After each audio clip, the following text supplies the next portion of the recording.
Hello and welcome to another episode of the BuildASoil YouTube channel.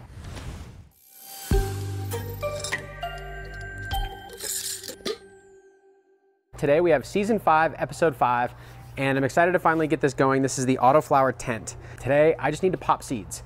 There's still some things that I'll discuss today as far as why I prefer photo period, but why I also like autoflower. And having run some newer genetics, it starts to give you a new tool in the toolbox that you might address different problems with, meaning you might want to run an early outdoor season. You might want to throw something in the bedroom. It may be that you just love autoflowers and you want to run them, right? But I am looking at it with a new perspective. And so for season 5, one of the things that we promised to do was run a separate tent and do a good job at actually keeping the photo period up to what would make autoflowers really run well. From what I can understand, that's going to be about 20 hours of light is what we're going to focus on. That way there's a little bit of downtime, but autoflowers can go 24 hours of light and still flower. So we'll have a little downtime, but we'll be maximizing that photo period to give it as much of the DLI, which we will talk about as we get into environment, to really maximize the production of these and show what they can do. And so what better way than to grow 4 different packs? I'll go over what they are.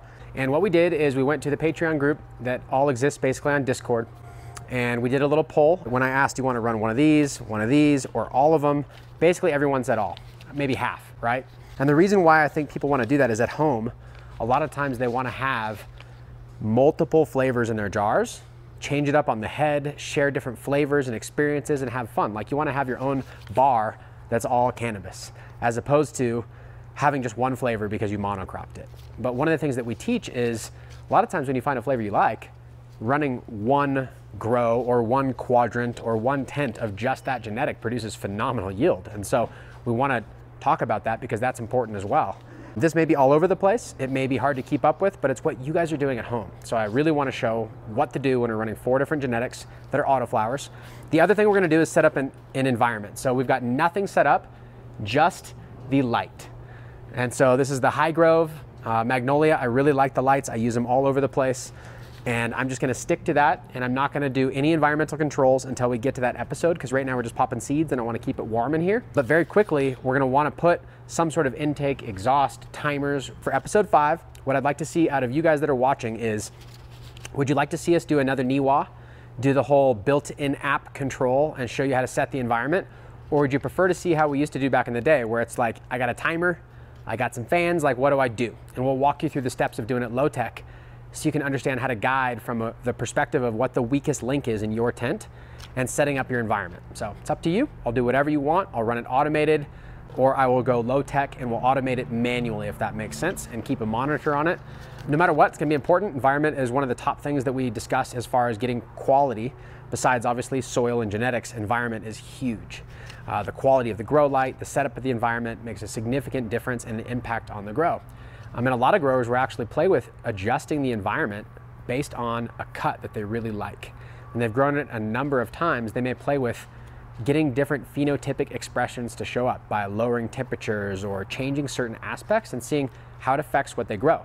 So environment's important, but in here it's going to be summer while we're doing this. So it's going to be critically important.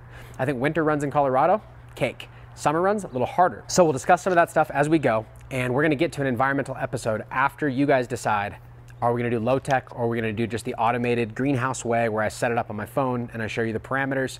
Either way, we'll be measuring par, we'll be talking DLI. We're going to do an entire environmental episode based on a 4x4 tent. So pretty excited about that as we come down the pipes. Otherwise, let's get started, and I'm going to reveal the names of the seeds, which I'm terrible at naming some of these or reading some of them, so we'll see how I do. Then my goal is to, well, look at the cover crop. It's beautiful. This has been since we amended the bed, and everything's just kind of grown and grown and grown. It's amazing, like the sacred geometry that's built within the flowers. It's so pretty. The odor in here is phenomenal because we don't have any air exchange. So when you open it, it shakes the clover and it smells like honey in there. It's just very unique. I mention that every time I open it. But I'm going to chop and drop that in here. And then the next step that I'm going to do is I'm going to isolate 4 areas where I'm going to grow a couple seeds of each, which is kind of luxurious, meaning I don't expect most people to spend a lot of money on a pack and pop 2 seeds like you do with a tomato seed. But here's my thought. If I put 1 seed in each quadrant and there's even 1% of mistake or it doesn't germinate, I've kind of derailed it because I really want to see 4 seeds at the same time, and everybody agreed that we should be direct sowing. That's what they'd like to see. What I would like to do is put 2 seeds in each so that I'm sure to make sure that at least we get some even germination and I can kick this grow off. Otherwise, I would probably suggest doing one. It's up to you. You can always put another one in there later. It might stagnate the size a little bit. And that's oftentimes why growers will pop seeds in cups and transplant with autoflowers. You don't want to transplant. So usually, a lot of the breeders will give you like an extra seed. So it's up to you if you want to use that by putting it in the same hole. That's what we're going to do. And I just really want to be transparent about every step in the process. So from Daz NightOwl, we've got the Creme de la Compton F3, which is at Creme de la Chem F4, crossed to Wilson, which you can see here, Masonic Smoker. So it was a collab release, pre-release. So very excited about that one. When we were looking at individual votes, this one was rated highest for people wanting to pop. And then the next highest was obviously, or the higher than that was all seeds being popped. Then we've got the Scoop CF2, limited edition F2, contains 3 feminized. We'll see how many are in there though. Purple Scoops and Wizard's Apprentice. I have no idea what those are, so hopefully it goes well. I've got the Vanilla Fizz. So obviously you can look up Vanilla Fizz and find out for yourself. We've also got the Crinkled Cookies F3, which is a grape crinkle, and the Forum Stomper. So that should be pretty fun. For those of you that don't know, a lot of times when you're like a collector, you like popping seeds, what you're looking for is that familiarity. Almost like baseball cards. You're like, oh, that's a good player, right? And so when you're looking at seeds, a lot of times you're like, oh yeah, Forum Stomper. Okay, so Grape Stomper was, you know, crossed into a lot of stuff. It's not my favorite, but a lot of people love it. Definitely puts out some resin. And then the Forum cut of the cookies is a particular cut that's gone around that has unbelievable photos. Really, a lot of people that were even anti-cookies, when you start getting cookie crosses, I mean, it's a thing for a reason, right? And so all of these, when you see certain names, and so that's why I think people were like, yeah, dude, that Creme de la Compton. Not only do you have the Masonic Smoker, the Wilson, I see in here Tropicana Cookies, which is like fire. It's funny we mentioned cookies again, but Banana OG Papaya, like we're just talking terps on terps on terps. And then you cross that fuel in there, which is what I like. That's what I'm really looking forward to. So we'll see. I think there's more than the 3 seeds in here. I'm not sure exactly how it all works, but I'm sure he wanted me to make sure that I had enough to pop. So 1, 2, 3, 4, 5, 6 seeds in here. So that's good. I'll have plenty if I really like it, so I can do another run. But I want to do, I think 2 per hole should be enough. Before I start losing track of these, which I've been known to do while filming, and then I have to go look for them on the floor, I'm going to set these to the side, and I'm basically going to get this entire area set up. I'm going to do it real quick, and I'm just going to keep it basic. And then my next thing that I want to discuss, which I'll show you, is that this bed is active. So let's come over here and let's take a look real quick. So if I were to just move and start to get in here, see, look at, there's worms right on the top. And they're making castings, and all that top dress is being biologically like broken down that we put in there. You almost can't see it. There's worms in castings now. So that's great, but the fear is with expensive seeds, if I put it right in there, the life might just eat it. I mean, it'll probably germinate, but I want to give it the best spot, the best chance possible. And so to kind of create a little safe space, what I'm going to do is I got some seedling soil. You can use BuildASoil Light. That's kind of my favorite, but I like the seedling soil. I had an open bag from when we pop seeds in there. So I'm going to make a little safe spot, pack some of that in there, moisten it with like the root wise and the standard stuff, put the seeds right in it, and then we're going to monitor it. So let's get this going. This is what I'm going to be using: the J-Plant speaker, the Aloe, and the Microbe Complete. I'll go over that in a minute. In fact, I've already got it all dosed out and ready. Then I've got my handy dandy blue tape for labeling, which I'm basically going to name the seeds here once I plant them. That way I know which one's which. Plus we're recording it so I can look back if I forget. Okay, so I'm going to cut this all right now. I'm going to tilt it towards the bed so I don't make a mess. I've got my shop vac over here, so when I'm done, I can clean up inside the tent. But all these flowers everywhere, I don't want them to drop. So I'm just going to kind of tuck them in. You do this however you want. Doesn't really matter. Going down here to the stalk. Lots of ways to do this. This has actually gone a lot bigger than I expected, so there's a little more work here, but I'm just going to chop it up a little bit. Doesn't have to be perfect. I'm cutting down pretty deep, like I would removing a weed from the yard, just because I don't want this to grow back up with such a deep root system. I want the cover crop, if I put it in here, to be like a living mulch. I want it to be subservient. I want it to be secondary. And I want the autoflowers to be the main crop in here. Basically, I'm just chopping it up and I'm going to spread it out around a little bit. And you can go as much as you want on this. It's going to basically turn into my own mulch. Some of it's a little bit older, so it'll act kind of like straw. Some of it's really young and tender, and it'll break down and the worms will eat it. Okay, well, that's probably doing a number on the scissors, but it's what I had here and it works. Spread this out. Beautiful in here. Look at that living. Great food for the soil. It's gorgeous at the same time. This will feed the microbes. Pretty stoked about this. Now, one of the reasons why we advocate the use of this blue oyster straw log is not only is it full of the mycelium, which is chitin basically. So if you've ever thought about why fungus is rad, it's built in chitin. And we're always talking about chitin as far as the insects are made of it. It's a very abundant material in nature, so it's not like that rare. But people are looking for it because early on, Coot told us, hey, if you look up chitin, it's in crustacean meal, it's in fungus, it's in lots of important things, but it activates the systemic acquired resistance of the plant, the SAR, and plants don't have legs, they can't get up and run away, so they communicate through these hormones and these chemicals to other plants about what's going on. And so one of the goals with cannabis, or I should say with secondary compounds that we're trying to elicit from the plants so that we can get the medicinal compounds we want out of them, is to trigger what affects the creation of those in nature. And a lot of times in nature, they're going to be pest defense, sun defense, all these things that a trichome makes up, like tomatoes have trichomes. And so there's lots of research on what increases the effects there. And it seems like having chitin is one of those beneficial compounds, whether it really elicits a response or whether it's just good food for the soil, people swear by it. And so fungus is built by it. We've got the fungus straw log. And what happens now is I got these greens with the browns and you have worms. And so carbon, nitrogen, we're basically building soil right here like you would build compost. And instead of doing it in a cubic yard and turning it and chopping it, we're getting it small. It breaks down right here. The worms deal with it. And then as the plants grow, we'll chop and drop leaves and the whole cycle just evolves and continues. So let's clear our space out. I have a stalk from the last grow right here. I kind of want to be right there or near it. And since I'm doing 4, I want them evenly spaced. So I'm just going to do a twist and rip and see what happens here. Oh yeah. There we go. That'll work. I'm going to leave most of this in here, but this big chunk, I can just put it, I've got a bucket here so that I can bring this stuff to the worm bin. And so now I've got a spot where I can kind of dig out, put some seedling soil in. I'm going to do another spot here. Oh, look at, I already did this, right? So they're all here. Now you can go to the side, but since this is kind of quadrant out, I just want to keep it organized. And I'm going to go ahead and remove this. And it's super easy since it's just been decomposing in here, as it were. Wow, that one like just stripped clean. It's like when you barbecue chicken really well. Look at the purple from the phosphorus activity that's happening. So I'm no scientist, right? But we talk about purple non-sulfur bacteria and some of the activities that are occurring during breakdown. So pretty neat how it's already just really breaking down in there from the living soil.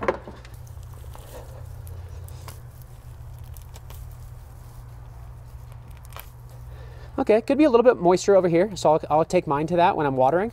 This bed we did get some dry down on, and so I want to make sure that it's nice and even all the way throughout as we reestablish it.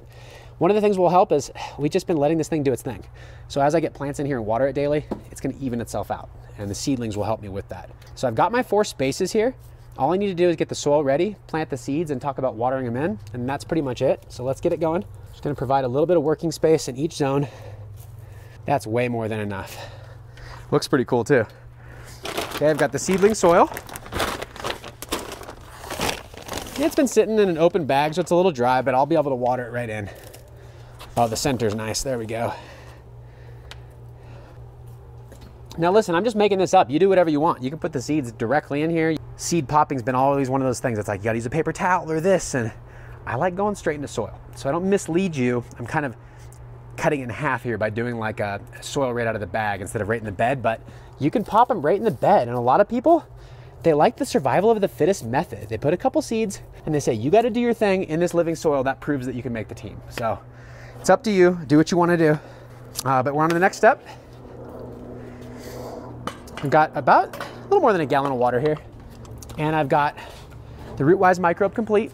And so when I first started, there was a whole bunch of products on the market, and I found out that a lot of them used mycorrhiza that was made for trees, and they just had a blend that was on the market and labeled it towards indoor growers. And so Microbe Complete, you'll notice we talk about a lot. It's the go-to for us. Made in the United States. It's on non-GMO organic substrate, fed organic inputs, so that we're producing these in the BuildASoil way, something I really, really believe in. And so we're just gonna inoculate the seeds as soon as possible. Last time I just put the seeds directly in the powder, but since we're only doing a couple seeds out of each pack, I don't wanna spread it all in all of them. And so I'm just gonna put it in the water and I'm gonna water it right in. That works too. I've also got the Cuyaha extract, which is the wetting agent. You notice a couple dry pockets. I wanna make sure that I get the wetting agent in there, which is high in sapidin. You can look it up. That helps promote spreading of the water, making sure that it absorbs into what can sometimes be hydrophobic if it's broken that moisture and it's gone dry. And that is very, very helpful. And on top of that, saponin is a growth promotant. So you can look that up as well. But that's in there. And then just because we've got our horticultural aloe, which is a medicinal plant, and medicinal plants, working with medicinal plants works really well. I think that's why it's one of our most popular products. And I've got it stacked right here, all the powders. I'm just gonna put it right into the water. I'm gonna dunk it so I don't waste any. There we go. All right, we're popping seeds, finally. So I'm gonna get it a little bit wet before I put the seed in, because I find if I put it in the dry soil and then I just blast it with water, that seed can kind of swim around in there as it pools up. I want the pooling to be limited. And I'll address that by a little pre-moistening. So just gonna hit everywhere.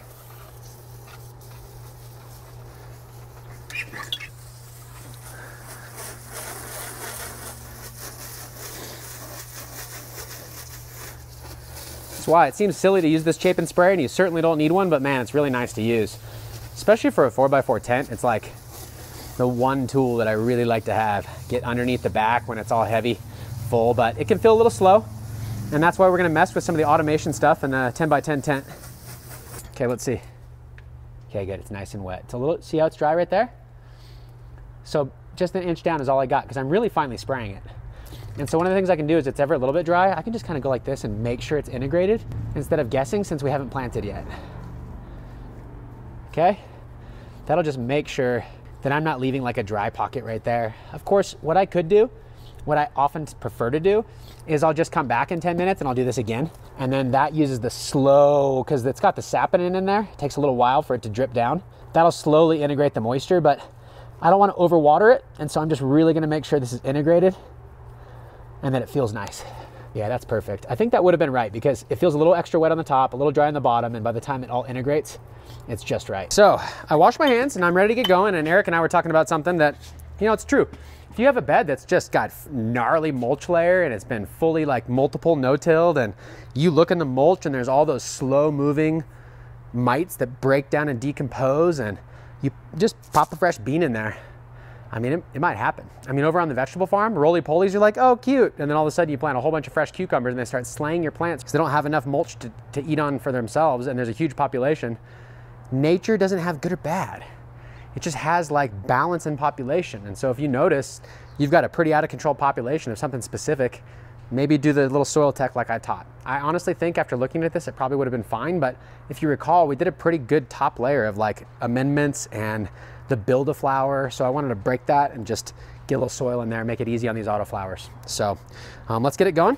I've got the seeds right here. So let's do the Creme de la Compton in the front right. Or Creme de la Compton. Okay, I've got one. I'm just gonna drop it on the left side there. And I've got two, the lucky two. So I'll talk about this. I've talked about it pretty much every time. There is a direction on the seeds. You'll kind of look at them, and there's what's clearly a bottom and there's a top. And I'll just show you, it's hard to see on here on camera, but the top comes to a point. The bottom is kind of open, and it's where you can see like it was attached inside the plant as it grew. And some people want to put it upside down because they're fearful that the cap won't come off the seed. But when you put it upside down, it just shoots straight up and it stays on. So a lot of people flip the seed so that the top is pointing up, like basically pointing it really upside down. Then the plant has to 180 in the soil, and when it comes out, it gets its seed cap or its hole ripped off by that bend. It's up to you how you do it. I try not to overthink it. I've said this many times. I usually just drop them in there and I try and aim for sideways. That way the tail, if you visualize the seed, comes out the side, then it still has to bend and stand up. And my wife likes to plant them a little bit deeper, and I think that probably helps, but I get a little bit shy because I've had too many times with expensive seeds where I planted it kind of deep, and when I watered it, it went deeper, and then I was sad when I finally got up the courage to dig around that it was like germinated way down. And then I see plants going out of the concrete. So I'm like, maybe I shouldn't overthink this, right? But that's what we do when we're gardening. We overthink little things, especially when we spend a lot on seeds. So I just wanted to address that. I'm gonna put this back in here now that I've got the two seeds. I'll show you what I do. It's super basic as far as how to get them planted. And so I've got one seed here and I've got one here. I put them sideways. I'm pushing down gently, and I'm just gonna take some of that seedling soil and just loosely cover it up and tamp it down. That way it's not too deep. And that should be good. Now, I don't want to forget what I'm doing, so I'm gonna go ahead and line myself out real quick. I've done this before and it usually works pretty well. Either way, we're recording it and I'm gonna know what's what. Creme de la... So that's the creme de la Compton, okay? And that's the front right. All right, now let's do the Scoopski F2, next pack in line.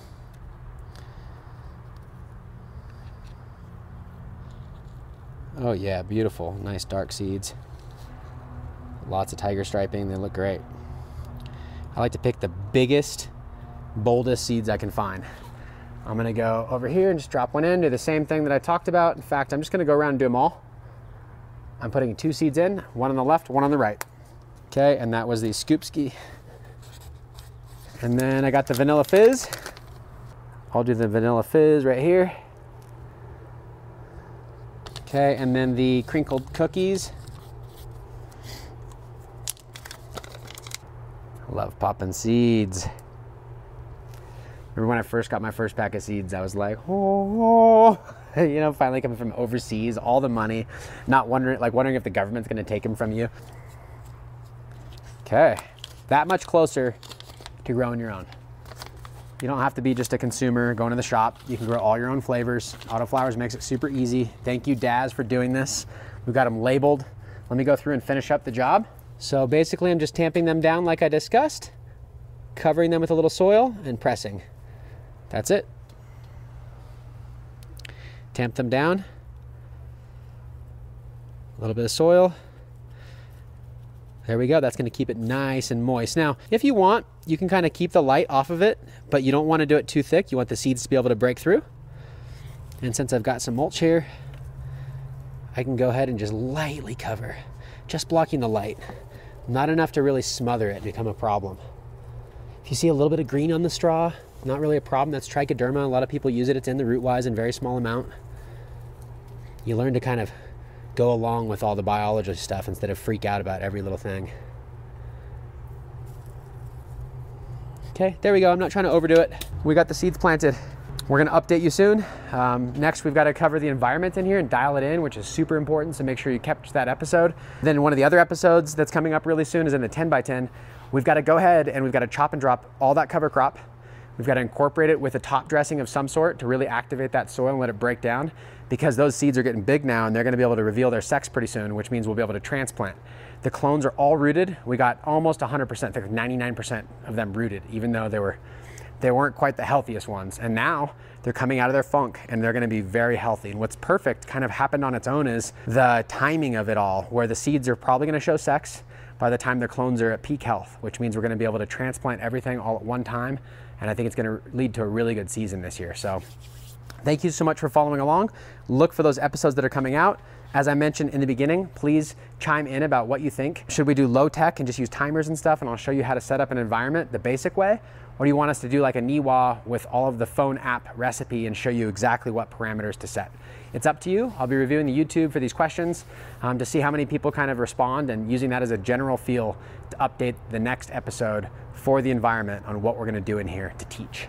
So this is all for you. I hope you really appreciate it. Of course, I get to get some head stash out of it, so I feel pretty cool that people send me seeds and I actually get to do this like for a living. So like, thank you so much for that. If you feel like you want to support the YouTube, we got a little Patreon thing going. Otherwise, I'll try not to talk about it too much. I really just want to give away the education.